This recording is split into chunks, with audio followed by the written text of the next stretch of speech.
Hi అండి, అందరికీ నమస్తే, అందరికీ వందనాలు. హ్యాపీ న్యూ ఇయర్, నూతన సంవత్సర శుభాకాంక్షలు. అయితే ఈరోజు చర్చిలో ఉండటం జరిగింది. సో కాబట్టి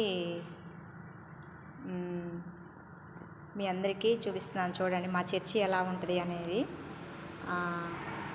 అంటే చాలామందికి చర్చి ఎలా ఉంటుందో లోపల తెలియదు అన్నమాట.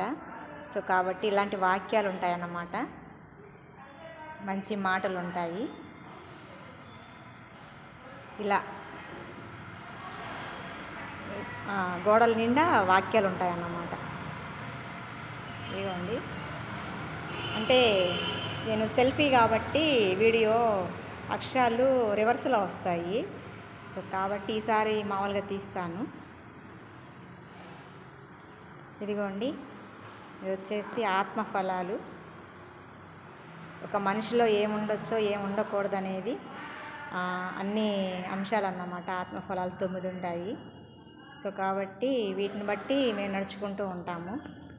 అయితే అన్నిట్లో మీరు పర్ఫెక్టా అంటే ఎప్పటికీ పర్ఫెక్ట్ కాలేమండి. కేవలం దేవుని బట్టే మేము నేర్చుకుంటూ ఉంటాము, అనుసరిస్తూ ఉంటాము.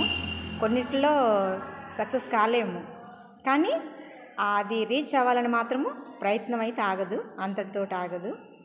వచ్చేసి మా మందిరం అండి.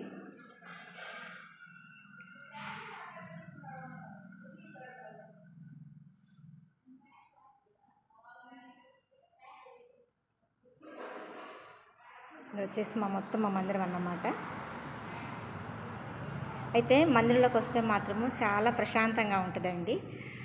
ఎందుకు అంటే ఎలాంటి సిచ్యువేషన్లో ఉన్నప్పటికీ కూడా ఆ మందిరంలోకి వచ్చి, ఇది వచ్చేసి బలిపీఠం అండి. మాకు ఇక్కడ కనిపిస్తుంది కదా, ఈ ఫ్లోర్ కనిపిస్తుంది కదా మీకు, ఇది ఫ్లోర్ కనిపిస్తుంది కదా, ఈ ఫ్లోర్ మాకు బలిపీఠం అన్నమాట. అయితే మేము ఇక్కడ మోకరించి ప్రార్థన చేసుకుంటాము. చాలా ప్రశాంతంగా ఉంటుంది అన్నమాట. మందిరంలోకి వస్తే చాలా ప్రశాంతంగా ఉంటుంది. అందరూ వచ్చినప్పుడే కాదండి, మేము ఎవరికి వాళ్ళము మాకు సమయం దొరికినప్పుడు ఎప్పుడూ కూడా మేము మందిరంలోకి వచ్చి ప్రార్థన చేసుకుంటూ ఉంటాం. అందుకే మా చర్చి ఎప్పుడూ డోర్లు వేసి ఉండదండి. మార్నింగ్ 6 నుంచి నైట్ 10 వరకు చర్చి తలుపులు ఎప్పుడు తీసే ఉంటాయి. ఎందుకంటే రోడ్డు పక్కన ఉంది చర్చి కాబట్టి పాపం ఎవరు ఎలాంటి అవసరతలో వస్తారు, ప్రార్థన చేసుకోవడానికి డోర్లు వేస్తే అట్లా అని మరి మా సేవకులు అయితే డోర్లు ఎప్పుడూ ఓపెన్ చేసి పెడతారన్నమాట ఈ మందిరానికి. ఇంకా ఎవరి పాటికి వాళ్ళు వచ్చి ప్రార్థన చేసుకొని వెళ్ళిపోవచ్చు అన్నమాట. సో కాబట్టి నైటు 10 గంటలకి డోర్లు క్లోజ్ చేస్తారు. అయితే ఇక్కడ ఎప్పుడూ ప్రార్థన ఉంటుందండి చర్చిలో. ఎలా అంటే ఉపవాస ప్రార్థన జరుగుతాయి. తర్వాత వచ్చేసి ప్రతి గురువారం స్త్రీల మీటింగ్ జరిగిద్ది. తర్వాత ప్రతి గురువారము బైబిల్ స్టడీ జరిగిద్ది. ప్రతి శుక్రవారం మళ్ళీ స్త్రీల సహవాసం నైటు, రాత్రిపూట అన్నమాట. 8 గంటల నుంచి 9:30 వరకు జరిగిద్ది. బుధవారం బైబిల్ స్టడీ 8 గంటల నుంచి రాత్రిపూట 9:30 వరకు జరిగిద్ది నైటు. అందరూ పనులకు వెళ్ళి వచ్చేవాళ్ళు ఉంటారు, పాపం జాబులకు వెళ్ళి వచ్చేవాళ్ళు ఉంటారు, స్టూడెంట్స్ ఉంటారు. అందరూ వాళ్ళ పనులు ముగించుకొని మళ్ళీ బైబిల్ స్టడీకి బుధవారము రాత్రి 8 గంటలకు వచ్చేస్తారు. 1.5 గంట జరిగిద్ది ప్రార్థన.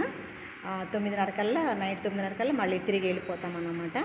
మరలా శనివారం వచ్చేసి విజ్ఞాపన ఉంటుంది. ఆ రోజు అన్నీ ఈ వారంలో చేసిన తప్పులన్నీ ఒప్పుకోరన్నమాట. అంటే గబక్కన ఎవరినన్నా ఇబ్బంది పెట్టామా, బాధ పెట్టామా అని క్షమించు ప్రభువా, మరలా నేను చెయ్యను అని దేవుడి దగ్గర ఒప్పుకోవాలన్నమాట. శనివారం రోజు విజ్ఞాపన జరిగిద్ది. తర్వాత వచ్చేసి ఆదివారం రోజు ఆరాధన జరిగిద్దండి. అయితే అంటే బల్లిస్తారు, దేవుని శరీరము రొట్టెగాను ఆయన రక్తము ద్రాక్షరసంగాను ఇస్తారన్నమాట. సో కాబట్టి మరి అందరూ కూడా తీసుకుంటారు. అయితే బాప్తిసం తీసుకున్న వాళ్ళు మాత్రమే ఆ బలిలో చేవేస్తారండి. రొట్టె తీసుకోవటం కానీ, ద్రాక్షరసం తీసుకోవటం కానీ. అంతేగాని ఎవరు పడితే వాళ్ళు తీసుకోవడానికి లేదు. ఎవరైతే మేము యేసు ప్రభువుని నమ్ముతున్నాము అని చెప్పనని నీటి ద్వారా బాప్తిసం తీసుకుంటారో అది పారే నీళ్ళలో తీసుకుంటారండి. ఆ బాప్తిసం తీసుకున్న వాళ్ళు మాత్రమే అర్హులు. చాలా నియమ నిబంధనలు ఉంటాయి.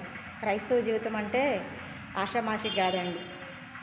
ఎక్కడికైనా వెళ్ళిపోవచ్చు, ఏమైనా చేసేయచ్చు, ఏమైనా మాట్లాడేయచ్చు. మనల్ని అడిగేది ఎవరు అనే మాకు అలాంటి స్వేచ్ఛ అయితే ఉండదు. మేమంతా ఎలా అంటే ఒక రకంగా దేవునికి విధేయులై ఆయన చూస్తూ ఉంటాడు మేమేం చేసినా కూడా. ఎవరో దగ్గరుండి ఎదుటి చూసేటప్పుడు మేము చేసే క్రియల కంటే ఎవరు లేనప్పుడు మేము ఎలా ఉన్నామనేది దేవుడు చూస్తూ ఉంటాడు అనే ఒక నమ్మకంతో మేము ముందుకు కొనసాగుతూ ఉంటాము. సో కాబట్టి మా మానిటరింగ్ మొత్తము దేవుడే మమ్మల్ని మోల్డ్ చేస్తూ ఉంటారన్నమాట. సో కాబట్టి మనుషులంగా చిన్న చిన్న పొరపాట్లు చేస్తాము, కానీ వాటిని మరలా తిరిగి చేయకుండా ఉండటానికి మేము ప్రతిరోజు సాధన చేస్తూ ఉంటాము. ఏ పనిలోనైనా ఎక్కువ సాధన చేస్తే ఆ పని చాలా ఎంత కష్టమైన పని అయినా మనకి చాలా ఈజీగా అయిపోద్ది అన్నమాట. అంటే అలవాటు అయిపోతాం అన్నమాట. అలాగే పొద్దున్నే 5 గంటలకి లేదు, పొద్దున్నే తెల్లవారుజామున 3 గంటలకు లేచి ప్రార్థన చేసేవాళ్ళు ఉంటారండి. ఎవరి కోసం ప్రార్థన చేస్తారు అంటే ఒక్కరి కోసం కాదండి, ప్రపంచం కోసం చేస్తారు. ప్రపంచంలో ఉన్న ప్రతి ఒక్క మనిషి కోసం ప్రార్థన చేస్తారు, ప్రతి ఒక్క జీవి కొరకు ప్రార్థన చేస్తారు, ప్రతి ఒక్క రాజకీయ నాయకుల కొరకు ప్రార్థన చేస్తారు, మరి ఇతర దేశాల్లో ఉన్న అధిపతుల కొరకు ప్రార్థన చేస్తారు, యాజకుల కొరకు ప్రార్థన చేస్తారు, తర్వాత ప్రతి డిపార్ట్మెంట్లో పనిచేసే ఒక వ్యక్తి కొరకు ప్రార్థన చేస్తారు. అంతేకాకుండా స్టూడెంట్స్ కోసం ప్రార్థన చేస్తారు. తర్వాత నైట్ డ్రైవింగ్ చేస్తారు కదండి, ఎవరైతే ఉన్నారో అందరి కొరకు ప్రార్థన చేస్తారు. వాళ్ళు చక్కగా చక్కని డ్రైవింగ్ నైపుణ్యం కావాలి ప్రభువా అని చెప్పారండి. వారందరూ క్షేమంగా చేరాలని ప్రార్థన చేస్తారు. తర్వాత వచ్చేసి అలా అందరి కొరకు ప్రార్థన చేసిన తర్వాత మాత్రమే ప్రభువా నన్ను నా కుటుంబానికి జ్ఞాపకం చేసుకోమని మరి ప్రార్థన చేస్తామన్నమాట. ఇది ప్రతి క్రైస్తవుడు నిత్య జీవితంలో జరిగే ప్రతిరోజు జరిగే ప్రక్రియ. ఏదో ఒక పండగకో లేకపోతే ఒక రోజులోనో లేకపోతే ఏదో ఒక రోజు సందర్భాన్ని చూసుకొని ఒక 10 రోజులు కాదండి. క్రైస్తవ్యం తీసుకున్న దగ్గర నుంచి, క్రైస్తవుని యేసు ప్రభువుని స్వీకరించిన దగ్గర నుంచి ఇంకా మనము ఆయన సొత్తు అన్నమాట. కాబట్టి ఆయన ఏం చేశాడు, అందరి కొరకు ప్రార్థన చేశాడు, అందరికీ సహాయపడ్డాడు. మెయిన్ కూడా ఏంటంటే ఒక వెలిగించే ఒత్తిలాగా, వెలిగించబడిన ఒత్తి నలుగురు వెలిగిస్తుంది అన్నమాట. అలా వెలిగించే ఒత్తుల్లాగా మరి మేము ఒక క్రొవ్వొత్తి తను కరిగిపోతే ఇతరులకి వెలుగునిస్తుంది. ఆ విధంగా క్రైస్తవులు కూడా ఏంటంటే ఇతరులకు సహాయం చేసే విషయంలో ముందుంటారండి. అయితే అందరూ ఆ విధంగా ఉంటారా అంటే చాలా తక్కువ మంది కొంచెం అంటే కొంత లోకంలో ఉంటారు కాబట్టి, అంటే స్నేహ స్వభావాలు కానీ ఏదైనా కానీ దేవుని లోతు అంటే ఆయనతో స్నేహ సంబంధాలు ఎక్కువ కలిగి ఉన్న వాళ్ళు మాత్రము ఆయన మాట చెప్పినట్టు వింటారు, దేవుడు చెప్పిన మాట వింటారు. ఆయన లోతు తెలియకుండా ఏదో హాయ్ బాయ్ అని వెళ్తూ ఉంటారు కదండి, వాళ్ళు మాత్రం అటుకి ఇటుకి ఉంటారు. కాబట్టి అయితే ఎక్కువ శాతం క్రైస్తవులు మాత్రం మానక ప్రతిరోజు ఉదయం సాయంత్రం ప్రార్థన చేస్తారు.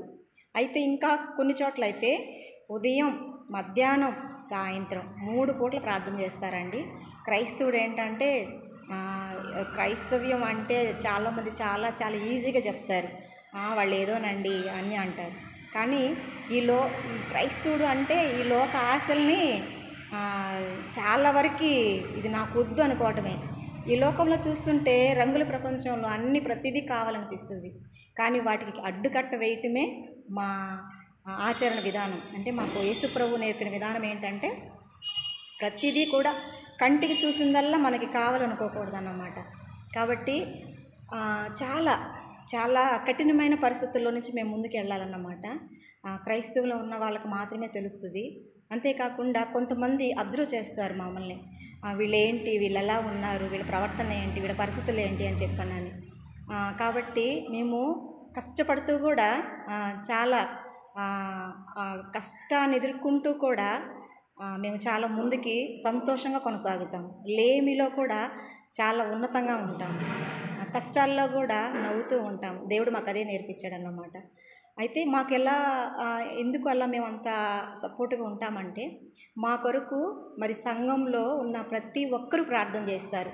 ఒక్కరికి ఆరోగ్యం బాగాలేకపోతే సంఘంలో అంటే ఆ చర్చికి వచ్చే వాళ్ళందరూ కూడా ప్రార్థన చేస్తారు. ఒకవేళ ఇంకా ఇబ్బందికరమైన పరిస్థితులు ఉంటే ఇంకా వేరే సహవాసాలకి చెప్తారు, మా కోసం ప్రార్థన చేయండి, ఇలా అవసరం ఉంది, ఇలాంటి ఇబ్బంది ఉంది అని చెప్పానని. అలా అలా అలా గ్రూపుల వారీగా స్ప్రెడ్ అవుతూ ఉంటుంది అన్నమాట. అనేక ప్రాంతాల నుంచి, గ్రామాల నుంచి జిల్లాలకు కావచ్చు, జిల్లాల నుంచి రాష్ట్రాలకు కావచ్చు, రాష్ట్రాల నుంచి దేశాలకు కావచ్చు, ఏదైనా కూడా ఒక లింక్ అనేది వెళ్ళిపోతూ ఉంటుంది అన్నమాట. ఎవరికైనా మేము చూసినప్పుడు వాళ్ళు హిందువులా, క్రిస్టియన్సా, ముస్లిమ్స్ అని మేము చూడమండి. వాళ్ళు బాధలో ఉన్నారనుకోండి, మేము వెంటనే అక్కడే ఉండి ప్రార్థన చేస్తాము. ప్రభువా, మేము ఏం చేయలేకపోతున్నాం, వాళ్ళకి సహాయం చేయలేకపోతున్నాం, ప్రభువా మీకు సహాయం చేయండి అని చెప్పనని మేము వాళ్ళ కొరకు మేము ప్రార్థన చేస్తాము. మాకు ఎవ్వరూ చెప్పరు, మీరు చెయ్యండి అని చెప్పరు. మాకు చెప్పకపోయినా కూడా మాకు యేసు ప్రభు నేర్పింది ఏంటంటే, ఎవరైనా మీ దగ్గరికి వచ్చి అడక్కముందే మీరు సహాయం చేయండి అంటారన్నమాట. అయితే సహాయం అంటే ఆర్థికంగా అయితే అందరికీ అన్ని విధాలుగా మేము చేయలేమండి. కాకపోతే ముందు దేవుని సహాయం అడుగుతాం. ఒకవేళ అంబులెన్స్ పోతుందనుకోండి, అందులో ఎవరున్నారో మాకు తెలియదు, ఏ ఊరు వారో మాకు తెలియదు, ఎక్కడ వారో మాకు తెలియదు. కానీ ప్రభువా, అందులో ఉన్నవారు ఎలాంటి సిచ్యువేషన్లో ఉన్నారు, ఎలాంటి అపాయంలో ఉన్నారు, ప్రభువా వారిని కాపాడండి అని చెప్పనని మేమైతే వారి కొరకు ప్రార్థన చేస్తామన్నమాట. ఒకవేళ మాకు ఎవరైనా మమ్మల్ని వ్యతిరేకించే వాళ్ళు ఉన్నారనుకోండి, వాళ్ళ ఇళ్ళల్లో ఏదైనా గొడవలు జరుగుతున్నాయి అనుకోండి, మేము ఇంకా అక్కడే నిలబడి ప్రార్థన చేస్తాం. ప్రభువా, వారి కుటుంబంలో నెమ్మదిని దయచేయి ప్రభువా, వాళ్ళు సంతోషంగా ఉండాలి ప్రభువా అని చెప్పినని వాళ్ళ కొరకు మేము ప్రార్థన చేస్తామన్నమాట. అంటే ఇవన్నీ మాకు ఎవరో వచ్చి నువ్వు ఇది చెయ్యి అని చెప్పనని ఉద్యోగం ఇచ్చి ఇది చెయ్యండి అని చెప్పిన మోటరింగ్ చేయటం కాదు. ఎవరికి వారంగానే మేము యేసు సైనికులం, క్రీస్తు సైనికులం అని చెప్పనని. క్రీస్తు అంటే అభిషిక్తుడు అని అర్థం అండి. యేసు అంటే రక్షకుడు అని అర్థం అన్నమాట. ఇమ్మానుయేలు అంటే దేవుడు మనకి తోడని అర్థం. కాబట్టి మేము ఈ అన్నిటికీ తోడు మాకు దేవుడు, ప్రతిరోజు దేవుడు మాకు తోడున్నాడు అని చెప్పనని మాతో మేము బైబిల్ చదివినప్పుడు దేవుడు మాతో మాట్లాడతాడండి. మేము ప్రార్థన చేసినప్పుడు మా ప్రార్థన దేవుడు వింటాడు. సో ఉదయాన్నే 3 గంటల నుంచి ప్రార్థన చేసేవాళ్ళు ఉంటారు, 4 గంటలకు లేసేవాళ్ళు ప్రార్థన చేసేవాళ్ళు ఉంటారు, 5 గంటలకు లేచి ప్రార్థన చేసేవాళ్ళు ఉంటారు. లెగిసిన తర్వాత ఫస్ట్ బైబిల్ చదువుతారు, ప్రార్థన చేస్తారు, తర్వాత వచ్చేసి ఇంకా వారి కార్యక్రమాలకు వెళ్ళిపోతారు అన్నమాట. అలాగనే సాయంత్రము మరలా పడుకునేటప్పుడు మరలా ప్రార్థన చేసుకుంటాము. ప్రభువా, ఈరోజంతా కాపాడారు మీరు మమ్మల్ని, రాకపోకల్లో, ప్రయాణాల్లో, ఆర్థికమైన పరిస్థితుల్లో, ఆహార విషయాల్లో, కుటుంబంలో నెమ్మది విషయంలో, ప్రతి విషయంలో మమ్మల్ని కాపాడారు మీరు అని చెప్పనని మరి మరలా మేమందరమే దేవుని స్తుతిస్తామన్నమాట. స్తుతించి అందరి కొరకు ప్రార్థన చేసి అప్పుడు మా కొరకు ప్రార్థన చేసుకొని అప్పుడు మేము నిద్రకు ఉపక్రమిస్తామన్నమాట. సో కాబట్టి క్రైస్తవ జీవితము చాలామంది యూట్యూబ్లో వింటున్నప్పుడు వాళ్ళు ఏంటో చేస్తుంటారండి, వాళ్ళు ఏదో అతిగా చేస్తున్నారండి అని చెప్పని అంటారు. మీకు ఉన్నట్లే మాకు ఉద్యోగాలు ఉన్నాయి, మీకు ఉన్నట్లే మాకు కుటుంబాలు ఉన్నాయి, మీకు ఉన్నట్లే మాకు ఆర్థికమైన పరిస్థితులు ఉన్నాయి, మీకు ఉన్నట్లు మాకు అనారోగ్య పరిస్థితులు ఉన్నాయి, మీకేమున్నాయో మాకు అన్నీ ఉన్నాయి. అయినప్పటికీ కూడా మేమేం చేస్తామంటే దేవుడు మాకిచ్చిన పనిని బట్టి మేము అనేక మంది కొరకు ప్రార్థన చేస్తాము. మా సమయాన్ని వెచ్చిస్తాం మేము. మరి మాకు పని బాటలేదా, లేకపోతే మాకేమన్నా ఎవరు పోషిస్తున్నారా, ఇంకా వీళ్ళకి పని బాట లేదు, వీళ్ళకి ఇంకా ఎట్లా వీళ్ళకి పని చేసినంత అవసరం లేదు, వాళ్ళకి చక్కగా గడిచిపోతుంది అనుకోవడానికి. నిజంగా అండి, చాలామంది అనుకుంటారు క్రిస్టియన్స్కి చాలామంది డబ్బులు పంపిస్తున్నారు అని చెప్పనని నిన్న ఒక ఇంటర్వ్యూలో ఎవరో ఒక లేడీ మాట్లాడుతుంటే విన్నాను. అందరికీ అన్ని చోట్ల పంపించరండి.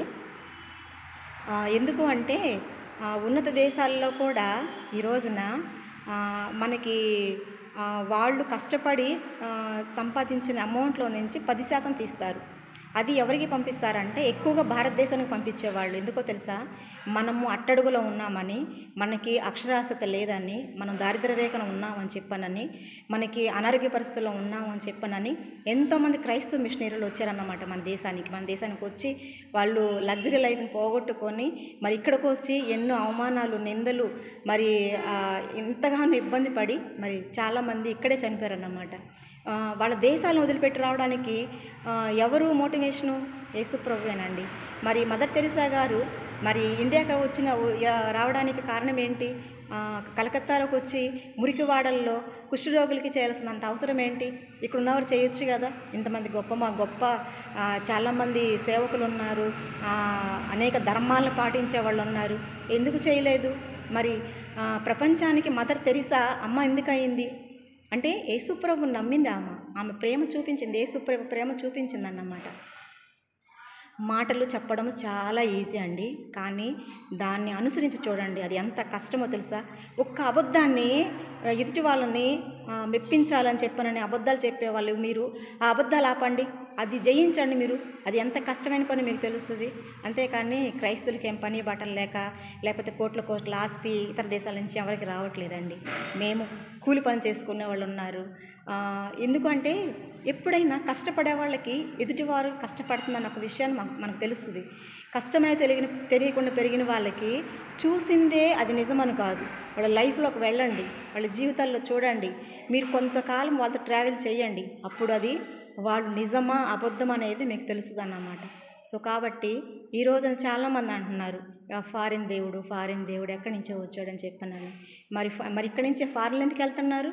మీరు అక్కడికి వెళ్ళి గుళ్ళు కడుతున్నారు కదా, గుళ్ళు కడుతున్నారు, చక్కగా మరి పూజలు చేస్తున్నారు, అక్కడ ఎవరు వ్యతిరేకించలేదే, అక్కడి నుంచి ఎవరిని పంపించేలేదే. ఎందుకని? వాళ్ళు మిమ్మల్ని గౌరవిస్తున్నారు అంటే మనం గౌరవించలేకపోతున్నాము. ఈ రోజున పిన్నిస్ దగ్గర నుంచి మనం వాడే ప్రతి టెక్నాలజీ కూడా, ఫ్యాన్లు కావచ్చు, తర్వాత వచ్చేసి చిన్న బోల్టులు కూడా, సమస్తము కూడా మరి క్రిస్టియన్ సైంటిస్టులు కనిపెట్టినవేనండి. ఒక ఆపరేషన్ చేసేటప్పుడు మరి మొత్తుమంది ఇచ్చే మెడిసిన్ కానీ, తర్వాత వచ్చేసి మరి బల్బులు కానీ, తర్వాత వచ్చేసి మనం వాడుకునే టెక్నాలజీ మొత్తము, మరి సెల్ ఫోన్లు కావచ్చు, లేకపోతే మరి మనము వాడే కంప్యూటర్స్ కావచ్చు, లేకపోతే ఇప్పుడు హెల్త్కి సంబంధించిన ప్రోడక్ట్లు చాలా వస్తున్నాయి. ఆ ప్రోడక్ట్లో కూడా చాలా ఉపయోగిస్తున్నారు. అవన్నీ కూడా క్రిస్టియన్ సైంటిస్టులు కనిపెట్టినవేనండి. అంతేకాని మరి అవన్నీ మీరు వాడటం మానేయండి. మానేసినప్పుడు అప్పుడు మీకు అది నిజమా అబద్ధమని తెలుస్తుంది. ఎందుకు అంటే వాళ్ళందరూ కూడా బైబిల్ చదివిన వారేనండి. బైబిల్ చదివి వారందరూ కూడా మరి దేవాతి దేవుడికి లోబడి మరి వాళ్ళు ఎంతో శ్రమలు పడి మరి ఈ రోజున పుస్తకాలు అచ్చు యంత్రము బైబిల్ని చించేస్తున్నారు, తొక్కేస్తున్నారు, కాల్చేస్తున్నారు. మరి మీరు పుస్తకాలు మన దేశంలో పుస్తకాలు ప్రింట్ అవ్వడానికి ప్రింట్ మిషన్ తీసుకొచ్చింది ఎవరండి? ఎవరు తీసుకొచ్చారు? మీరు గూగుల్లో కొట్టండి. ఈరోజు మీరు వాడే బస్సులు కానీ, తర్వాత వచ్చేసి సైకిళ్ళు కానీ, మోటార్ సైకిళ్ళు కానీ, కార్లు కానీ, మరి విమానాలు కానీ, ప్రతిదీ కూడా మరి క్రైస్తవ సైంటిస్టులు కనిపెట్టినవేనండి. తెలుసుకోండి, లోతుల్లోకి వెళ్ళి తెలుసుకోండి, చరిత్ర తెలుసుకోండి. అంతేకాని ఏదో ఇదేమీ ఏంటంటే లైఫ్ అనేది వడ్డించిన విస్తరేం కాదండి. అలాగే క్రైస్తవ జీవితం కూడా వడ్డించిన విస్తర కాదు. చాలా కష్టపడాలి. క్రైస్తవ జీవితంలోకి రావడానికి ఎందుకు రారు అంటే తెలుసా అండి? అబద్ధాలు ఆడడం మానాలి, అది చాలా కష్టం, అందుకు రారు.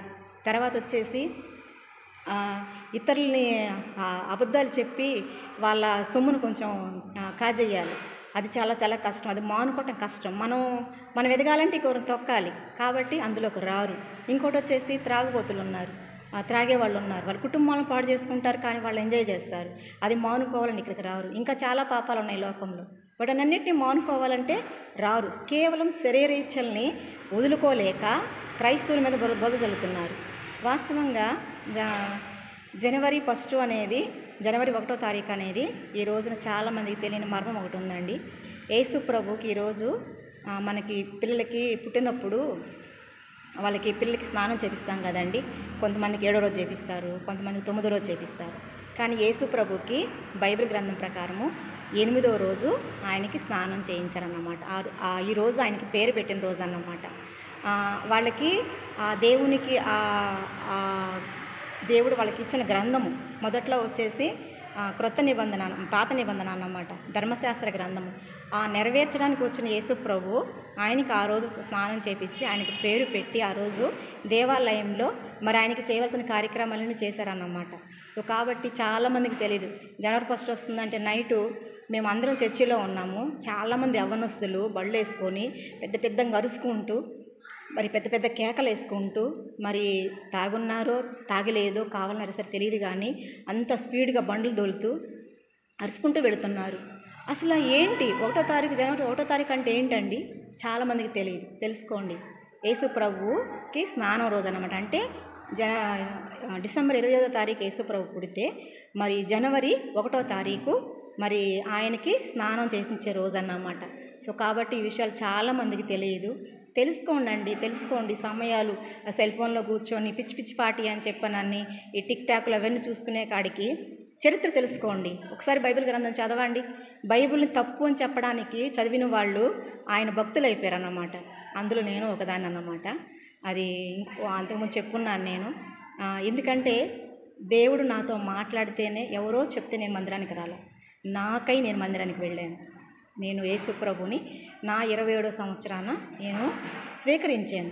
ఆయనలో ఉన్న శక్తిని స్వీకరించాను అన్నమాట. సో కాబట్టి నేను గ్రహించాను. కాబట్టి నేను ఒక్కసారిగా ఆయన రాత్రి తెల్లవారి నైట్ 1 గంట నుంచి ఉదయకాలం 4 గంటల వరకు మాట్లాడితే ఆ రోజు ఉదయకాలం నాకంటూ నేను వెళ్ళిపోయాను అన్నమాట. ఎవరు చెప్తే నేను వెళ్ళలేదండి. అసలు సహజంగా ఒకరు చెప్తే ఎవరు వింటారండి? కనీసం కలిసి మనసు కలవకపోతే ఒక చోట కలిసే వెళ్ళము. అలాంటిది ఎవరో చెప్పంలోనే అందరూ మార్చేస్తున్నారంటే మీకేమన్నా గొంతుల దగ్గర ఏమన్నా కత్తి ఏమన్నా పెట్టి లేదు మీరు యేసుప్రభు నమ్ముకోకపోతే మేము చంపేస్తామని చెప్పి ఏమన్నా బెదిరిస్తున్నారు? ఎవరన్నా బతిలాడుకుంటున్నారండి. అమ్మ మారండి, అమ్మా అయ్యా మారండి, అయ్యా మీ బ్రతుకులు మార్చుకోండి అయ్యా అని చెప్పనని బ్రతిమలాడుకుంటున్నాము. ఎందుకు బ్రతిలాడుకుంటున్నామంటే ఆయన మాకు ఇచ్చిన ప్రేమను బట్టి. ఒక తల్లికి మించిన ప్రేమ ఆయన దగ్గర ఉంది. సో కాబట్టి ఒక బస్సు ఎక్కామంటే చాలామంది ఒక పసిబిడ్డ వచ్చిందంటే, ఒక గర్భిణీ వచ్చిందంటే లెగవరండి. కేవలం ఎవరైనా లేచి నిలబడ్డారంటే అది స్త్రీల్లో కానీ పురుషుల్లో కానీ అది క్రైస్తవులే, దేవుని నమ్మిన పిల్లలైతేనే. ఎందుకంటే గమనించండి మీరు, ఒక రైల్వే స్టేషన్ కావచ్చు, ప్రతిదానికి సర్దుకుంటారన్నమాట. అయ్యో పాప మనతోటి వారే కదా అని సర్దుకుంటారన్నమాట. అదే మిగతా వాళ్ళు మేము చెప్పుకుంటారు కదా, మేము చాలా ఇది చేస్తామని చెప్పానని. గుడి పక్కన కూర్చున్న యాచన చేసే వ్యక్తికి కొంచెం ఒక అరటిపండు ఇవ్వరండి. అక్కడికి వెళ్ళి పాలు చెంబులు